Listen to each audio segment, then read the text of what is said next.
बेहद की परम महाशांति। सभी व्यूअर्स को बेहद की परम महाशांति। श्रीमद् भगवद गीता में भगवान श्री कृष्ण कहते हैं, अंत काल में जो मेरा स्मरण करते हैं वे तो मेरे को ही प्राप्त होते हैं, पर जो मेरा यानी भगवान का स्मरण न करके अन्य किसी का स्मरण करते हैं वे किसको प्राप्त होते हैं। इसे भगवान श्रीमद् भगवद गीता के ही 8वें अध्याय के 6ठे श्लोक के माध्यम से बताते हैं। ययम ययम वापि स्मरन् भावं त्यज्यत्यन्ते कलेवरम तम तमेवेति कौन्ते सदा तद्भाव भावितः। अर्थात हे कुंती पुत्र, हे अर्जुन, मनुष्य अंत काल में जिस जिस भी भाव का स्मरण करते हुए शरीर छोड़ता है वह उस अंत काल के भाव से सदा भावित होता हुआ उसको ही प्राप्त होता है, अर्थात वह उस योनि में ही चला जाता है। भगवान ने इस नियम में दया से भरी हुई एक विलक्षण बात बताई है कि अंतिम चिंतन के अनुसार मनुष्य को उस योनि की प्राप्ति होती है। जब यह नियम है तो मेरी अर्थात भगवान की स्मृति से मेरी अर्थात भगवान की ही प्राप्ति होगी।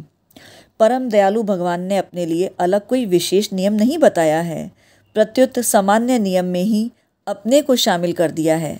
भगवान की दया की यह कितनी विलक्षणता है कि जितने मूल्य में कुत्ते की योनि मिले उतने ही मूल्य में भगवान की योनि मिल जाए। जैसा कि हम सभी जानते हैं, अंत मते सो गति, अंत समय में जिस बात का हम चिंतन करते हैं, जिस बात के बारे में हम सोचते हैं, उसी के अनुसार मनुष्य की, प्राणी की अर्थात आत्मा की वही गति होती है और वही उसकी अगली योनि तय करती है। तो इसी प्रकार से अगर हमने इस लौकिक के अंदर किसी मानव की या किसी और पशु पक्षी की योनि का चिंतन किया तो प्राणी उसी योनि को प्राप्त करता है। वहीं अगर उसने अपने अंत समय में भगवान का चिंतन किया तो बिल्कुल वो भगवान को ही प्राप्त करेगा। तो यहाँ भगवान यही बताने का प्रयास कर रहे हैं कि भगवान की दयालुता कितनी ज़्यादा है कि अंत समय में भगवान के स्मरण से प्राणी भगवान को प्राप्त हो सकता है। लेकिन क्या वो अंत समय हमारे हाथ में है या हम उसे पहले से तय कर सकते हैं? नहीं ना। इसीलिए आत्म जागृति बहुत ही आवश्यक है, जिससे हर पल भगवान का ही चिंतन रहे, भगवान का ही स्मरण रहे। इस बात को आगे और गहराई से समझते हैं। इसकी गहराई समझने के लिए हमारे साथ बने रहें, वीडियो को अंत तक जरूर देखें। आगे भगवान ने कहा है सदा तद्भाव भावितः, अर्थात इसका अर्थ है कि अंत काल में जिस भाव का जिस किसी का चिंतन होता है, शरीर छोड़ने के बाद वह जीव जब तक दूसरा शरीर धारण नहीं कर लेता तब तक वह उसी भाव से भावित रहता है। अर्थात अंत काल का चिंतन और स्मरण वैसा ही स्थायी बना रहता है।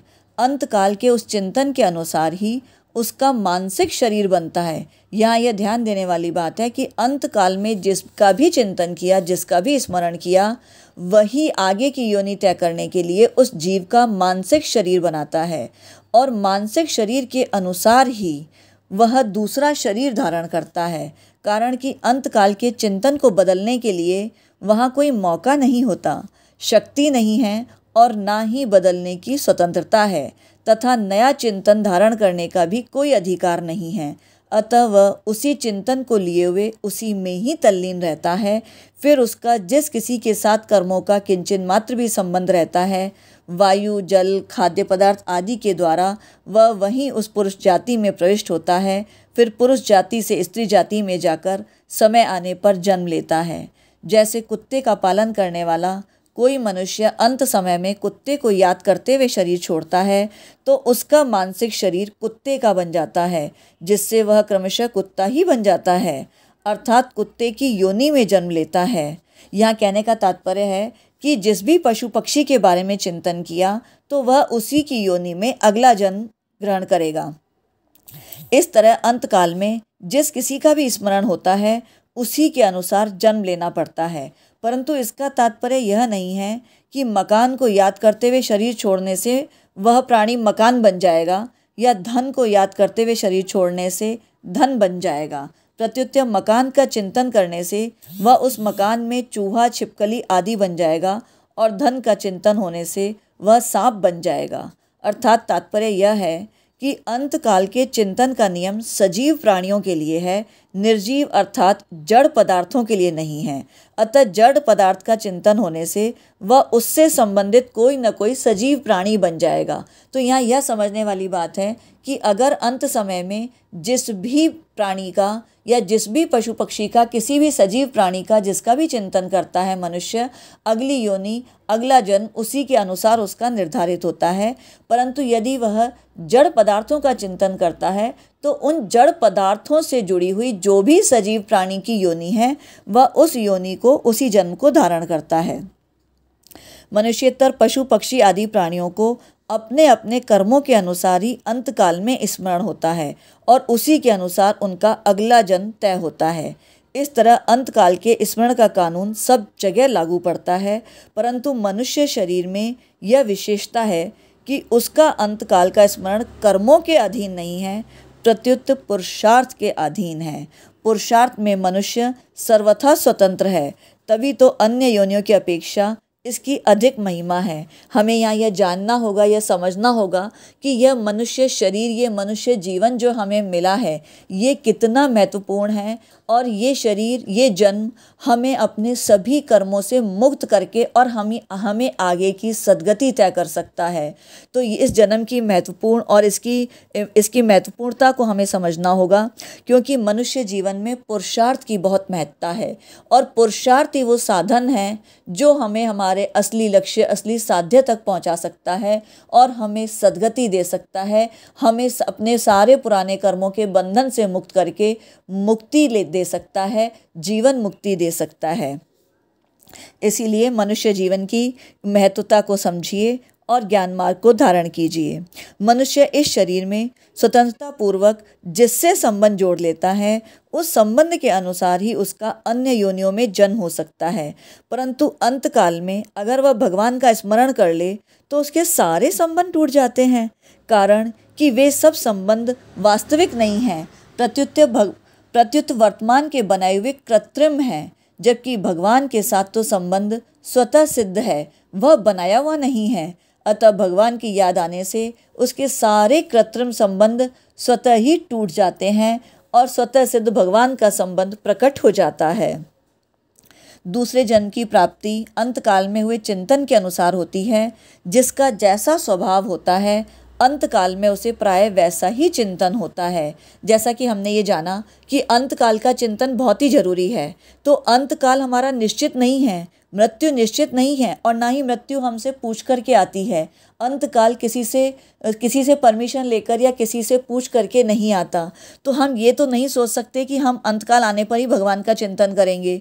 अंतकाल में तो जो हमारे माइंड में, जो हमारे बुद्धि में, हमारे विवेक के अंदर, जो भी हमारे सूक्ष्म के अंदर हमारे दिमाग में वर्णित होता है उसी का चिंतन होता है। जैसे जिसका कुत्ते पालने का स्वभाव होता है, अंतकाल में उसे कुत्ते का ही चिंतन होगा। इस बारे में जड़ भरत की कहानी भी प्रसिद्ध है कि अंत समय में हिरण में उनकी आसक्ति होने पर उनका अगला जन्म हिरणी हुआ और उनकी मुक्ति 2 जन्म आगे टल गई। जो मुक्ति उन्हें भरत के रूप में मिल सकती थी वो 2 जन्म आगे टल गई, सिर्फ अंतकाल के चिंतन की वजह से। इसीलिए अंतकाल का चिंतन भी बहुत महत्वपूर्ण है।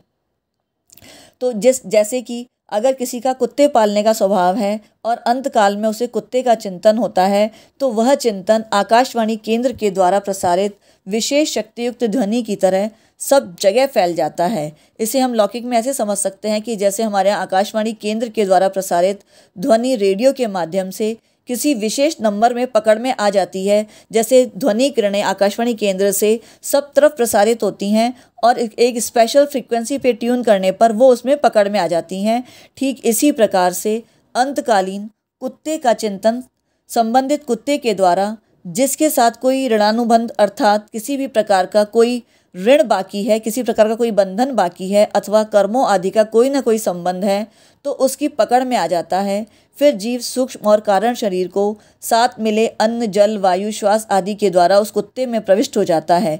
फिर कुतिया में प्रविष्ट होकर गर्भ बन जाता है और निश्चित समय पर कुत्ते के शरीर से जन्म लेता है। तो इस प्रकार से हमने ये जाना कि अंतकालीन चिंतन से किस प्रकार अगली गति उत्पन्न होती है। अंतकालीन चिंतन और उसके अनुसार गति को एक और दृष्टांत के माध्यम से गहराई से समझ सकते हैं। इसके लिए हम एक दृष्टांत की चर्चा करते हैं। एक समय की बात है, एक आदमी फ़ोटो खिंचवाने गया। जब वह फ़ोटो खिंचवाने बैठा तब फोटोग्राफर ने उससे कहा कि फ़ोटो खिंचते समय हिलना मत और मुस्कुराते रहना। जैसे ही फ़ोटो खींचने का समय आया, उस आदमी की नाक पर एक मक्खी बैठ गई। हाथ से मक्खी को भगाना ठीक न समझकर कि कहीं फ़ोटो में वैसा ना आ जाए, उसने अपनी नाक को सिकोड़ा जिससे कि मक्खी उड़ जाए, परंतु ठीक उसी समय उसकी फ़ोटो खिंच गई। उस आदमी ने फ़ोटोग्राफ़र से फ़ोटो मांगी तो उसने कहा कि अभी फ़ोटो को प्रत्यक्ष रूप में आने में कुछ समय लगेगा, आप अमुक दिन आइएगा और अपनी फ़ोटो ले जाइएगा। वह दिन आने पर फोटोग्राफर ने उसे फ़ोटो दिखाई तो उसमें अपनी नाक सिकोड़े हुए भद्दे रूप को देखकर वह आदमी बहुत ही नाराज़ हुआ कि तुमने तो मेरी फ़ोटो बिगाड़ दी। फोटोग्राफर ने कहा, इसमें मेरी क्या गलती है? फ़ोटो खींचते समय आपने जैसी आकृति बनाई थी वैसी ही फ़ोटो में आ गई। अब तो फ़ोटो में किसी प्रकार का कोई भी परिवर्तन नहीं हो सकता। इसी प्रकार अंतकाल में मनुष्य का जैसा चिंतन होगा वैसी ही योनि उसको प्राप्त होगी। तो ठीक इसी प्रकार से जैसे हमें नहीं पता कि फ़ोटो खिंचवाने का समय तो पहले से ही मालूम था, फिर भी वो मनुष्य फ़ोटो खींचने तक स्थिर नहीं रह पाया, परंतु मृत्यु कब आ जाए इसका तो किसी भी प्राणी को कुछ भी पता नहीं रहता। तो इसलिए हम ये कैसे सोच सकते हैं कि अंतकाल में ही हम भगवान का चिंतन करेंगे? तो अर्थात इसका तात्पर्य ये है कि हमें अपने स्वभाव चिंतन को निर्मल बनाए रखते हुए हर समय सावधान रहना चाहिए और भगवान का नित्य निरंतर स्मरण करना चाहिए, क्योंकि हम नहीं जानते किस समय हमारा अंतकाल आएगा और उस समय हमारे स्मरण में क्या होगा, हमारे चिंतन में कौन सी बात चल रही होगी और वही हमारी आने वाली योनि को तय करेगी। अगर अंत समय में हमारे मन, हमारी आसक्ति हमारे अंदर बसी हुई किसी वासना के अनुसार हो गई तो वही हमारी आगे की योनि तय कर देगी। हम हमेशा कितना ही भगवत चिंतन करते रहें, लेकिन अंत समय में अगर चूक गए तो ये मानिए हम अपनी मुक्ति से चूक गए। तो इसीलिए ज़रूरत है कि हम अपनी विवेक की जागृति करें और नित्य निरंतर सदैव भगवत चिंतन के अंदर ही रहें, ताकि अंत समय भी वही चिंतन हमारी स्मृति में रहे और हम भगवत प्राप्ति को प्राप्त कर सकें। अंतकालीन गति के नियम में भगवान की न्यायकारिता और दयालुता ये दोनों ही भरी हुई हैं। अगर हम साधारण दृष्टि से न्याय और दया को देखें तो ये दोनों ही परस्पर विरुद्ध स्वरूप की मालूम होती हैं। अगर न्याय करेंगे तो दया सिद्ध नहीं होगी और दया करेंगे तो न्याय सिद्ध नहीं होगा, कारण कि न्याय में ठीक ठीक निर्णय होता है, किसी भी प्रकार की कोई छूट नहीं होती, और जबकि दया में छूट होती है। परंतु वास्तव में यह विरोध सामान्य और क्रूर पुरुष के बनाए हुए न्याय में ही आ सकता है, या यूं कहें कि जो लौकिक इस प्रकृति में, संसार में जो न्याय होता है उस लौकिक न्याय में ही आ सकता है, परंतु भगवान के बनाए हुए न्याय में नहीं, क्योंकि भगवान परम दयालु और प्राणी मात्र के सुहृद हैं। सुहृदम सर्वभूतानाम। भगवान के सभी न्याय कानून दया से परिपूर्ण होते हैं। मनुष्य अंतकाल में जैसा स्मरण करता है उसी के अनुसार उसकी गति होती है। अगर कोई कुत्ते का चिंतन करते हुए मरता है तो क्रमशः कुत्ता ही बन जाता है। यह भगवान का मनुष्य मात्र के प्रति लागू होने वाला न्याय ही तो हुआ, क्योंकि भगवान ने मनुष्य मात्र को यह स्वतंत्रता दी है कि वह चाहे तो मेरा अर्थात भगवान का स्मरण करे और चाहे तो किसी अन्य का स्मरण करे। इसीलिए यह भगवान का न्याय है, जितने मूल्य में कुत्ते की योनि मिले उतने ही मूल्य में भगवान मिल जाएं, तो यह मनुष्य मात्र के प्रति भगवान की दया ही तो है। अगर मनुष्य भगवान की इस न्यायकारिता और दयालुता की तरफ ख्याल करे तो उसका भगवान में आकर्षण हो ही जाएगा। जैसे मान लीजिए कोई मनुष्य, अब हमने ऐसे कई उदाहरण देखे हैं कि कोई मनुष्य जीवन भर तो पाप कर्म करता रहा, लेकिन अंत समय में उसने अपने स्मरण में भगवान को याद कर लिया और वो भी भगवान को प्राप्त हो गया। ये भगवान की दयालुता का प्रतीक है, भगवान की दया को बताता है। और इस प्रकार से यह मनुष्य शरीर की महत्ता है कि वह जो चाहे वही पा सकता है। ऐसा कोई दुर्लभ पद नहीं है जो मनुष्य को ना मिल सके, जिसमें लाभ सुख का कोई अंत न हो और दुख का लेश मात्र भी न हो। ऐसा पद मनुष्य प्राप्त कर सकता है, परंतु मनुष्य भोग और संग्रह में लगकर 84 लाख योनियों में और नरकों में चला जाता है, क्योंकि मनुष्य इस मनुष्य जीवन की महत्ता को समझ ही नहीं पाता। वो सिर्फ भोग विलास और इस लौकिक सुखों की चाह के अंदर ही लगा रहता है।